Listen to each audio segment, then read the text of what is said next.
Are you frustrated about not being able to get your foot in the door of this industry because you know absolutely no one? I'm going to teach you guys 5 practical tips that you can start using today to start making connections. Stay till the end for an easy to use guide that will help you get into the mindset necessary to make this happen for yourself. It's all about the mindset. We're going to change your mindset, change your perspective on being a pipeline welder. If you want to be a successful pipeline welder and conquer the traveling lifestyle, make sure and subscribe and hit the bell to get notified whenever I post a new video every Friday. I'm Austin Ross. I have been pipeline welding for 7 years. I've worked for over 21 different oil and gas companies, and I remember what it's like getting started. I remember not knowing anybody, nobody giving me the chance, cold calling people left and right, doing anything in my power that I could without feeling like I was a nuisance just to get my foot in the door. I wanted a chance so bad, so I get it. I remember where you guys are at right now, and I still struggle with it every now and again. You know, it's a constant hustle in this lifestyle. But we're going to change that for you guys today. We're going to try to help you guys get in the mindset needed to overcome this. Now, it's going to take some patience, so be patient. So let's go ahead and get started. The easiest way to become a pipeline welder is to be a helper first. Simple, right? No, I know what you guys are saying. I don't know anybody to even get in as a helper. What you have to do if you do not know absolutely anyone is, let's back up. Let's back up a little bit and let's think about this pipeline welding totally different. Let's look at it totally different. Erase everything that you've ever thought of and let's think about it like this. Being a pipeline welder, you are working for yourself, right? I mean, you got your own truck, you got your own machine, your own tools, you paid for all that stuff, and you are doing a service for somebody and they are paying you for it. You are working for yourself. It ain't no different from people that build houses, the roof houses, that paint for a living. They all have their own equipment, their own trucks, their own supplies, and they go do a service for somebody and somebody pays them. Well, if you weren't born into it, or you didn't grow up doing it for whatever reason, you just didn't have the opportunity, but you have a passion for this trade, for welding on the pipeline, you have to make that happen for yourself. Nobody is going to give it to you. But if you can change your mindset to, I'm working for myself and I have to make this happen, I have to get my name out there, I have to market myself, and then this is gonna take time. You know, I started out at a shop right out of high school running a wire gun. I worked there for 3 years, making $10 an hour. Guess what that did for me? I met a lot of people there. There was a lot of rig welders that come in there. It was a welding supply store. It was a shop, but they had a welding supply up front and they had just custom stuff in the back.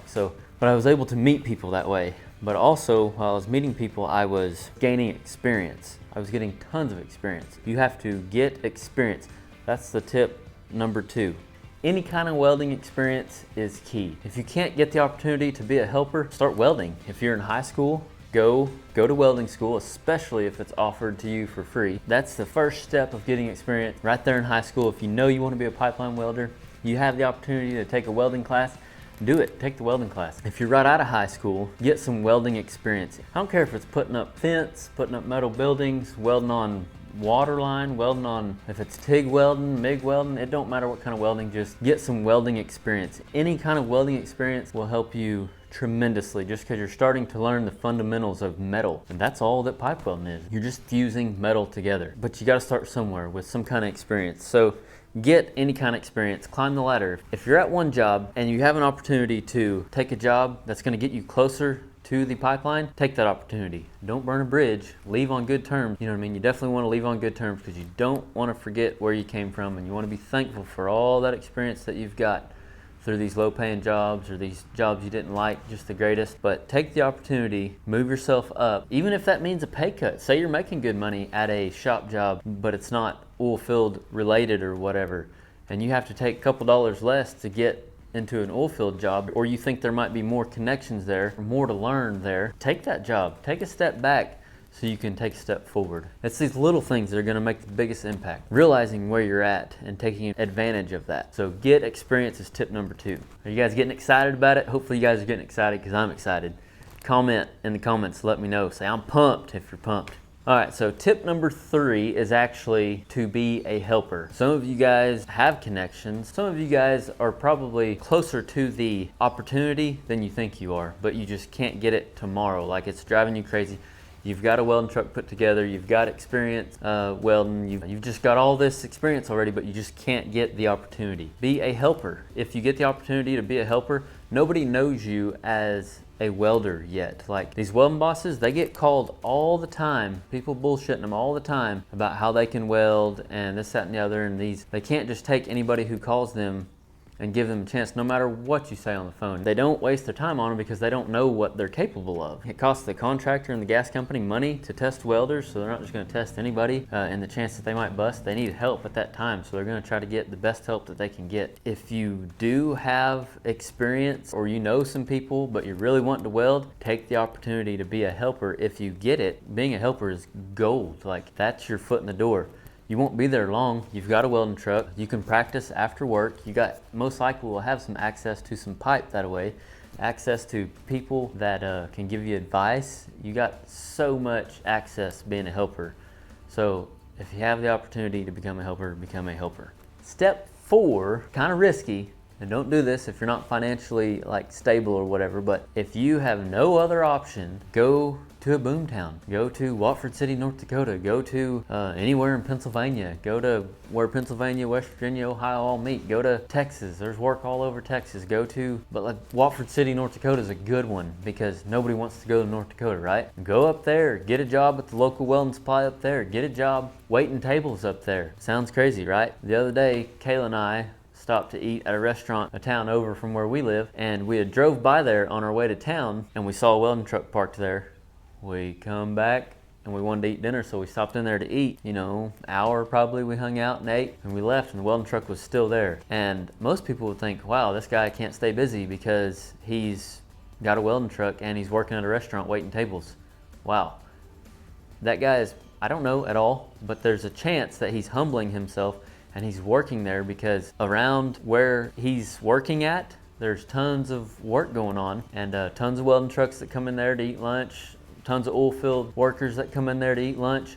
And guess what? He can start meeting people. So that's him maybe humbling himself and working on his network, working on his conversation and just getting to know people. You can get to know people and be friendly as a waiter. Do something like that in a boomtown. Submerge yourself in the line of work that you want to be in. Put yourself there. I hear all the time, but I heard it years ago for the first time. Actually, when I worked at that shop, dress for the job you want, not for the job you have. So it's kind of the same deal. Show people don't talk so much. You want to talk and socialize, but the smallest things make the most impact. The quietest things make the most loudest noise. Head down, mouth shut, a good work ethic. People are going to see that. That's going to take you places. Soak up all the experience you can get everywhere you go. Just start building your name. That brings me to my next step. Step number 5. Start with what you have. Start with where you are. You know, everybody overthinks it because they want it. In today's world especially, we want it now. We want it as soon as possible. I mean, we want it bad. I get it. You guys want to be a rig welder. You want to be a pipeline welder. I do. I get it, you know. But the fact of the matter is it's going to take time, especially if you don't know anybody. So start with your cell phone. Start calling people. Start with what you do have, as in the internet. The same reason you guys are here, the internet. But be strategic, be unique, think outside the box. If you are going to call people or you are going to hit people up on Facebook that you don't know, you're gonna have to stand out. I get 10 plus Instagram DMs every day of people asking to be my helper. That is not the way to go about getting a job. I don't know you guys, I don't know what you're capable of. For one, I don't need a helper. But even if I did, I wouldn't hire this way. Some of you guys have good intentions, like I get it, you're desperate, right? I'm not downing you guys for doing that, but I'm trying to change your mindset and help you think of different perspectives and different words to use. Actually build relationships with people. Actually get to know people, call people. That means a lot more than just asking somebody online that you don't know, hey, can I have a job? Or hey, can I be your helper? Like, be strategic. Think of different ways to ask. For example, don't ask, hey, what are some companies hiring? Say things like hey, I enjoy your content. I like what you're doing. Maybe ask them something like, if you were to tell yourself something whenever you were 20 years old when you first started, what would that be? What would you tell yourself? Think of a question like that to ask. Be strategic. I went to Votech for welding my junior and senior year of high school, and that instructor, during the classroom time, he read a book that Zig Ziglar wrote, and I don't remember anything else in that book, but the one thing that I remember and that I think of all the time is this quote from Zig Ziglar. He says, "Don't become a wandering generality. Be a meaningful specific." I loved it.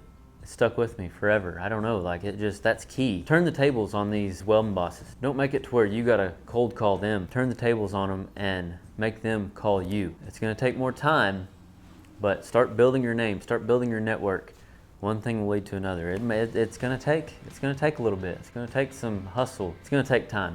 But if you want it bad enough, you'll do it. If you're not up for the hustle, you're probably not up for the lifestyle anyway, because this lifestyle is a constant roller coaster. You go from feeling you're on top of the world because you haven't busted a test in 2 years to feeling like you can't even weld anymore because you just busted 2 in a row. Fact of the matter is, it just takes a lot of hustling. That's the mindset that I want you guys to try to think about, is the hustling mindset. Try to get in that hustling mindset, like nobody's gonna hand it to me, I gotta figure it out myself. To help you guys, I've got a guide, an easy to use guide in the description below. It's a guide of my top 5 hustler